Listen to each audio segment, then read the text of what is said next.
Hello students, Hindi journey में हमारा बंधु तक कंप्लीट हो चुका था। आज हम हिंदी साहित्य का इतिहास के आदिकाल में रामचंद्र शुक्ल पढ़ने जा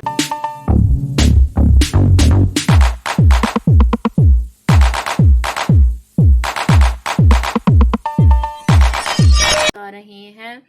रामचंद्र शुक्ल जी का जन्म 1884, मृत्यु 1941, उत्तर प्रदेश के अगोना में इनका जन्म हुआ। हिंदी साहित्य के सबसे प्रखर आलोचक आचार्य शुक्ल के प्रिय कवि तुलसीदास जी माने जाते हैं और एचपीडी मीन्स हजारी प्रसाद द्विवेदी के प्रिय कवि कबीरदास माने जाते हैं। शुक्ल जी व एचपीडी एक दूसरे के परस्पर विरोधी रहे। शुक्ल जी का ग्रंथ है हिंदी साहित्य का इतिहास, जो 1929 में प्रकाशित हुआ। यह ग्रंथ सन 1927 में हिंदी साहित्य का विकास के नाम से लिखा गया था, प्रकाशित नहीं हुआ था। सन 1929 में यह ग्रंथ हिंदी शब्द सागर की भूमिका के रूप में प्रकाशन हुआ। इस ग्रंथ का संशोधित रूप 1940 में सामने आया। क्या है हिंदी शब्द सागर? सन 1928 में नागरी प्रचारणी सभा काशी द्वारा इसका प्रकाशन हुआ, जिसमें राम राम श्याम का महत्वपूर्ण योगदान माना जाता है। आइए देखें राम राम श्याम क्या है। रामचंद्र शुक्ल, रामचंद्र वर्मा, श्याम सुंदर दास। यह हिंदी शब्दों का प्रायवाची कोश है, हिंदी शब्द सागर कोश। शुक्ल जी के ग्रंथ में लगभग 1000 कवियों का उल्लेख मिलता है। इसमें एक नोट लगाकर बात को माइंड में रखना। शिव सिंह सेंगर के ग्रंथ में भी 1000 कवियों का उल्लेख मिलता है। शुक्ल जी के में भी आपको 1000 कवियों का उल्लेख मिलेगा। शिव सिंह सेंगर के ग्रंथ में भी आपको 1000 कवियों का उल्लेख मिलता है। आचार्य रामचंद्र शुक्ल जी ने इस ग्रंथ को लिखने में निम्न पुस्तकों से विशेष सामग्री एकत्रित की। मिश्र बंधु विनोद, जो मिश्र बंधु द्वारा लिखित है। शुक्ल जी ने स्वीकार किया कि उन्होंने रीतिकालीन कवियों के परिचय मिश्र बंधु विनोद से लिए हैं। हिंदी गोविंद रत्नमाला, श्याम सुंदर दास, ब्रज माधुरी सार, वियोगी हरि, पंडित हरप्रसाद शास्त्री, कविता कौमुदी, राम नरेश त्रिपाठी के 2 भाग हैं। 1917 में फर्स्ट पार्ट, 1926 में सेकंड पार्ट। शुक्ल जी ने इस ग्रंथ को लिखने में विधेयवादी पद्धति का सहारा लिया है। इन्होंने सिद्धनाथ जैन साहित्य को सांप्रदायिक शिक्षा मानकर इसका उपहास उठाया और उसे अपने साहित्य में स्थान नहीं दिया। दूसरी ओर इनके ग्रंथ का प्रारंभ सिद्धों की वाणी से होता है। आचार्य शुक्ल ने अपभ्रंश भाषा को हिंदी साहित्य से अलग मानकर उसे पूर्व पीठिका रूप में स्वीकार किया। आचार्य शुक्ल ने अपभ्रंश को प्राकृता भाषा। इनका काल विभाजन व नामकरण प्रभावी माना जाता है। इनके काल विभाजन को लेकर किसी भी प्रकार का मतभेद नहीं है, लेकिन इन्होंने दोहरा नामकरण दिया है, जिसको लेकर कुछ मतभेद हैं, विशेषकर आदिकाल को लेकर। इन्होंने निम्न 12 रचनाओं के आधार पर आदिकाल का नाम वीर गाथा काल रखा, जिनमें से 8 रचनाएं हिंदी की व 4 अपभ्रंश की थी। आइए देखें 8 हिंदी की कौन सी हैं, जिसकी एक ट्रिक है कि 4 प ने 2 जय की खूबी का वर्णन हिंदी में किया। 4 प ने 2 जय की खूबी का वर्णन हिंदी में किया। 4 पै का मतलब हम देखते हैं पदावली, पहेलियां, पृथ्वीराज रासो, प्रमाल रासो। 2 जय, जयचंद्र प्रकाश, जय मयंक जस चंद्रिका, खुमान रासो, बीसल देव रासो। 4 अपभ्रंश हमीर पालकी काकी अपभ्रंश के साथ भाग गई।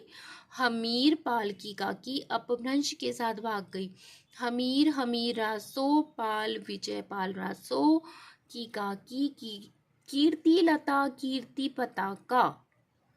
शुक्ल जी के इतिहास ग्रंथ की कुछ कमियां रही हैं। शुक्ल जी के इतिहास ग्रंथ की कमियां: ग्रंथ का प्रारंभ सिद्धों की वाणियों से, सिद्धनाथ व जैन साहित्य की अवहेलना, कबीर को ज्यादा महत्व नहीं देना, भक्ति के उदय की सांप्रदायिक व्याख्या।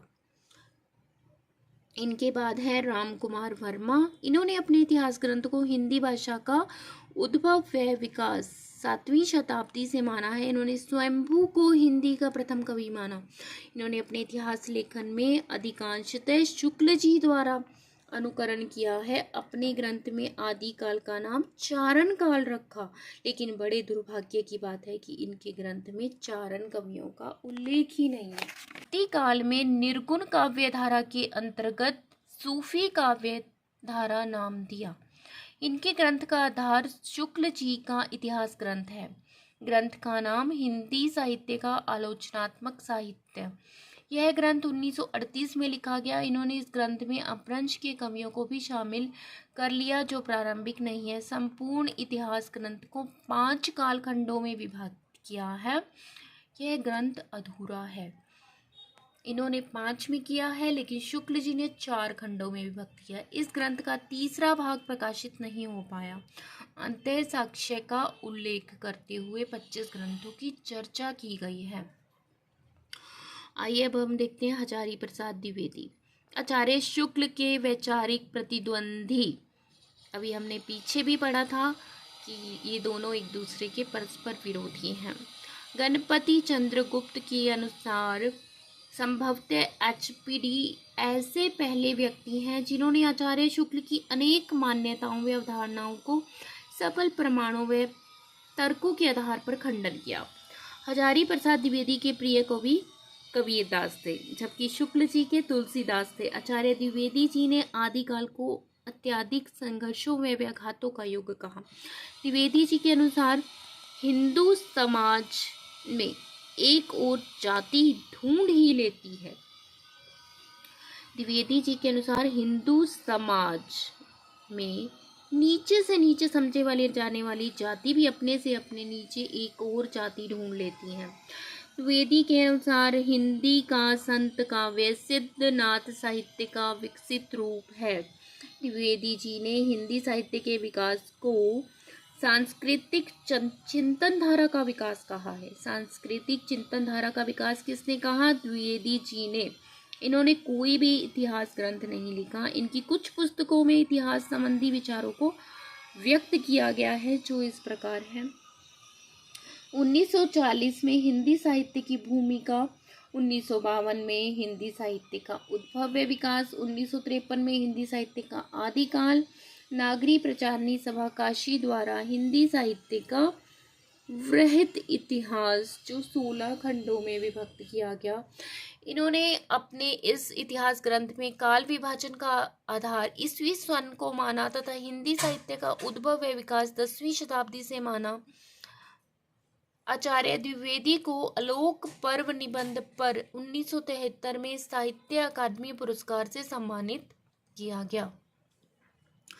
अब हम पढ़ते हैं गणपति चंद्रगुप्त। इन्होंने साहित्य का उद्भव व विकास 1184 ईस्वी में माना। इन्होंने शालिभद्र सूरी को हिंदी का पहला कवि माना। हिंदी साहित्य का वैज्ञानिक इतिहास ग्रंथ 1965 में लिखा।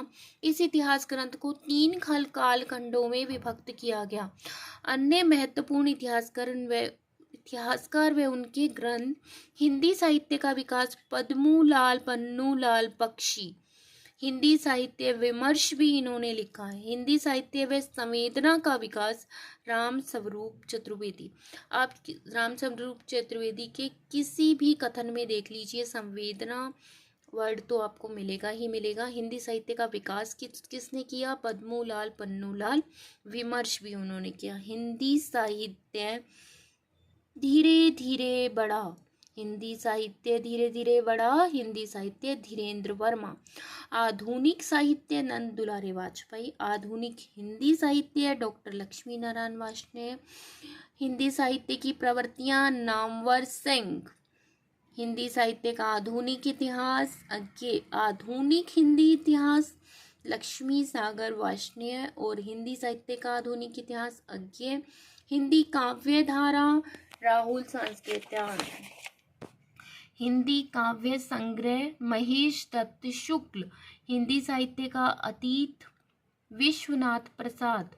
हिंदी साहित्य का इतिहास दर्शन नलिन विलोचन शर्मा। हिंदी काव्य शास्त्र का इतिहास भागीरथ मिश्र। हिंदी वीर काव्य टीकम सिंह तोमर। हिंदी साहित्य का इतिहास शुक्ल जी, राममूर्ति त्रिपाठी, विजेंद्र स्नातक, डॉक्टर रमाशंकर शुक्ल रसाल। हिंदी साहित्य का इतिहास शुक्ल जी, राममूर्ति त्रिपाठी, विजेंद्र स्नातक, डॉक्टर रमाशंकर शुक्ल रसाल। रीति काव्य की भूमिका डॉक्टर नगेंद्र। हिंदी साहित्य का दूसरा इतिहास बच्चन सिंह, वाड्मय विमर्श विश्वनाथ प्रसाद मिश्र। हिंदी साहित्य का आधुनिक परिदृश्य अज्ञे। हिंदी साहित्य की पीठिका राजबली पांडे। हिंदी साहित्य का आधुनिक परिदृश्य की आज्ञा अज्ञे ने दी। हिंदी साहित्य की पीठिका डॉक्टर राजबली पांडे। राजस्थानी भाषा व साहित्य का इतिहास आचार्य चतुरसेन शास्त्री। राजस्थानी भाषा और साहित्य मोतीलाल मेनारिया। राजस्थानी पिंगल साहित्य मोतीलाल मेनारिया। हिंदी भाषा और साहित्य बाबूश्याम सुंदर दास। पुरातत्व निबंधावली राहुल संस्कृत्यान। हिंदी साहित्य का नया इतिहास राम खिलावन पांडे। हिंदी भाषा का उद्गम व विकास डॉक्टर उदय नारायण तिवारी। हिंदी भाषा भोलानाथ तिवारी। हिंदी भाषा का समीक्षात्मक इतिहास वासुदेव सिंह।